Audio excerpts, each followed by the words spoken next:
The promise beneath the cherry blossoms. In the land of the rising sun, when winter has just ended and the last traces of snow melt away on Mount Fuji's peak, the old cherry trees begin to tremble gently in the breeze.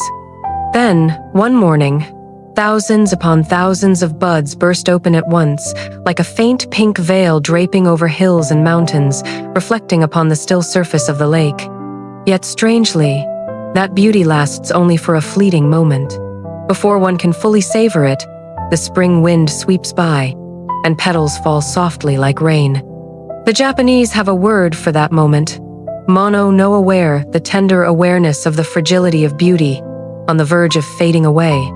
For centuries, the cherry blossom has been regarded as a mirror reflecting the truth of impermanence.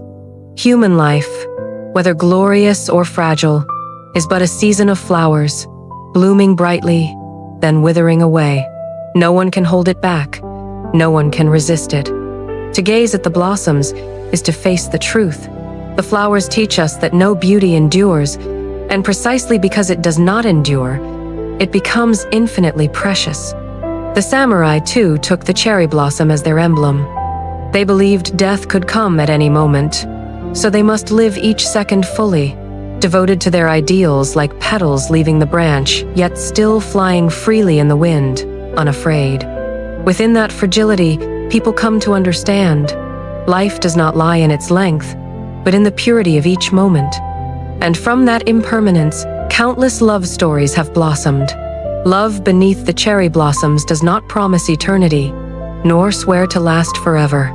It is simply a meeting, a merging of souls within the brief span of human life, before parting in harmony with the will of heaven.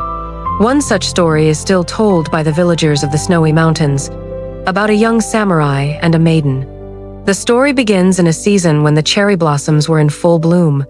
In a small village, nestled at the foot of a mountain, stood an ancient cherry tree, over 100 years old. Every spring, it bloomed magnificently, covering the village in a gentle pink hue, like strands of heavenly silk woven down to the earth. He was a young samurai named Hayato, forged in the smoke and fire of war. From childhood, he had wielded the sword for a greater cause, familiar with the clash of steel. His heart seemed hardened, immune to the tremor of fragile beauty.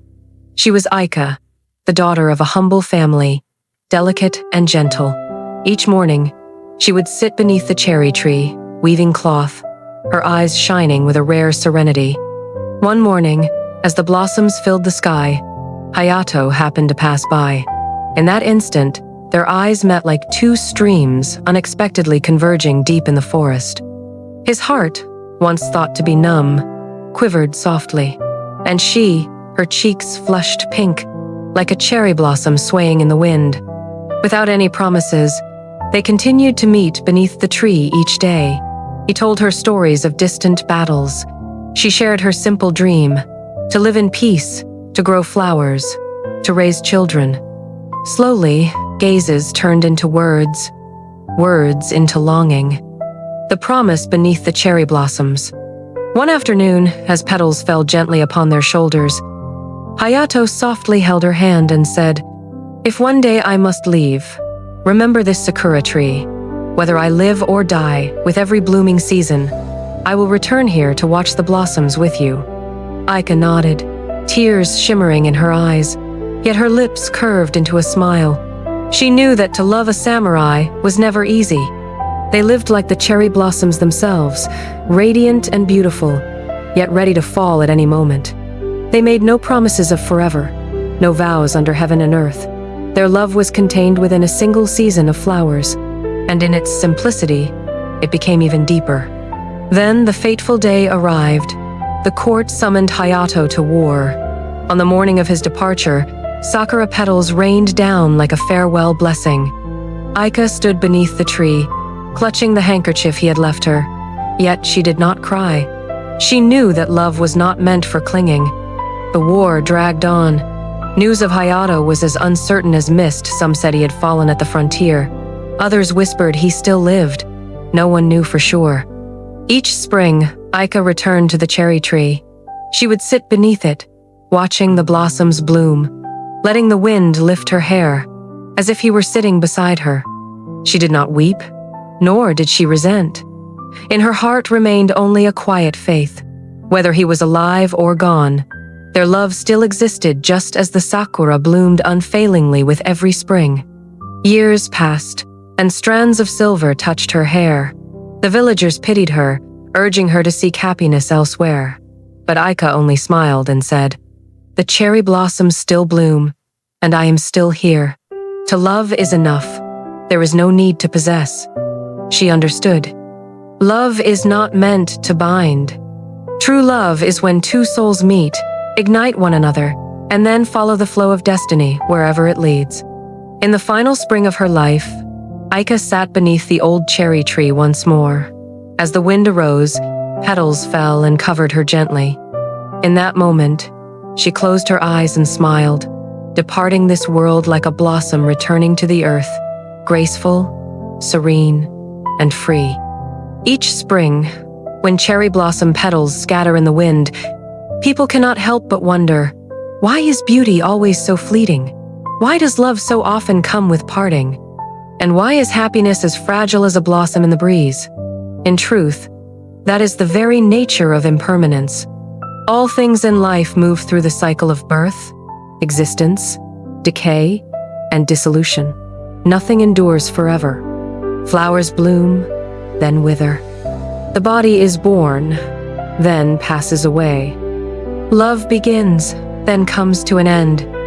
Yet it is precisely this constant change that makes life wondrous. If cherry blossoms bloomed endlessly, would anyone still find them beautiful? If love lasted unchanged for eternity, would it still stir such longing in the human heart? Because of impermanence, every moment becomes precious and worthy of our full presence. Love, too, is only a form of karmic connection. It comes when conditions are ripe, and it departs when conditions fade. If we cling, we suffer. If we let go, we are at peace. True love does not lie in holding on for a lifetime, but in igniting each other's light in the moment of meeting. It is a love without chains, a love that flows in harmony with the will of heaven. The Japanese admire cherry blossoms not only for their radiance, but also as a reminder to live fully in the present moment. Blossoms bloom, blossoms fall. Lives begin, lives end. Love arrives, love departs. All are but waves in the vast ocean of impermanence. Yet the soul, like an underground stream, flows on, learning, evolving, and growing. In that endless journey, every encounter is a karmic gift. Every farewell, a lesson of maturity. So when blossoms fall, smile. When love passes, place your palms together in gratitude. And when life draws to a close, depart as serenely as a flower returning to the earth. For impermanence is the very doorway through which the soul takes flight into freedom.